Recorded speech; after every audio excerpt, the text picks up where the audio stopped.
జాతీయ బీసీ సంక్షేమ సంఘం ఆంధ్రప్రదేశ్ రాష్ట్ర కార్యదర్శి ఏఈ నాగరాజ్ గౌడ్ స్థానిక ముక్తేశ్వర ఆలయంలో సుధాకర్ రెడ్డి స్వామి, గోపాల్ గారు, ఆదినారాయణ గారి ఆధ్వర్యంలో ఒక చిన్న ఆధ్యాత్మిక కార్యక్రమము ఏర్పాటు చేయడం జరిగింది.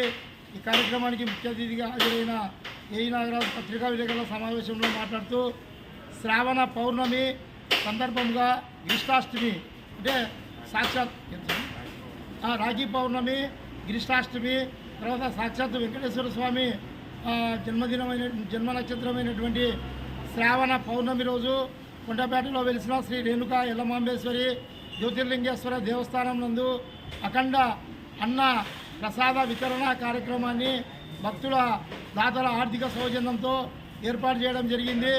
జిల్లా నలుమూలల నుండి భక్తులు వచ్చే అమ్మవారి స్వామివారి పాత్రకు కృపా కటాక్షాలకు గురవుతూ అన్నప్రసాద కార్యక్రమంలో పాల్గొనవలసిందిగా కోరుకుంటూ శైవ వైష్ణవ దేవతల మూర్తుల నామార్చనలపై వ్యాసరచన వక్తృత్వ పోటీలు ఏర్పాటు చేస్తున్నాము. రేపు 10 గంటల లోపల 18 సంవత్సరాల లోపల బాలబాలికలు తమ పేర్లను వాట్సాప్ నెంబర్ 8520 ద్వారా వాళ్ళ పేర్లు నమోదు చేసుకొని సాయంకాలం 5 గంటలకు ఈ పోటీ పరీక్షలు వ్యాసరచన పోటీలు ఉంటాయి. మరుసటి రోజు ఆదివారం రోజు వక్తృత్వ పోటీలు కూడా ఏర్పాటు చేస్తున్నాము. ఈ కార్యక్రమానికి గోపాల్ గారు, సుధాకర్ రెడ్డి గారు, ఆదినారాయణ గారు ముఖ్య అతిథులుగా హాజరవుతూ ఆ వ్యాసరచన వక్తృత్వ పోటీలలో వాళ్ళ పర్యవేక్షణలో పోటీలు ఏర్పాటు చేస్తున్నాము.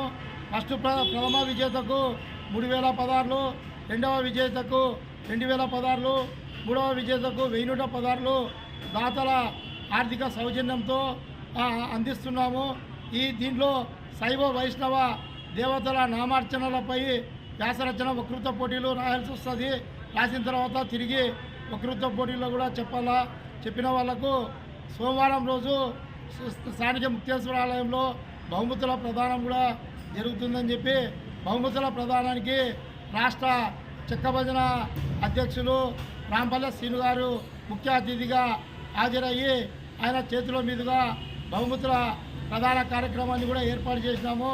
అదేవిధంగా సాయంకాలము పౌర్ణమి రోజు 7 గంటల నుంచి 8 గంటల వరకు వడ్డే సుజాత ఆధ్వర్యంలో 1000 దీపజ్యోతులను, ప్రమిద జ్యోతులను ఏర్పాటు చేయడం జరిగింది.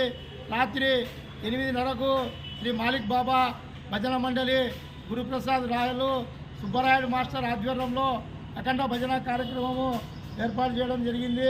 కావున ఈ కార్యక్రమానికి హాజరయ్యి అన్నదాన ప్రసాద కార్యక్రమంలో పాల్గొనవలసినదిగా భక్తులకు, ప్రజలకు, దాతలకు అందరికీ అదేవిధంగా తెలియజేస్తున్నాం.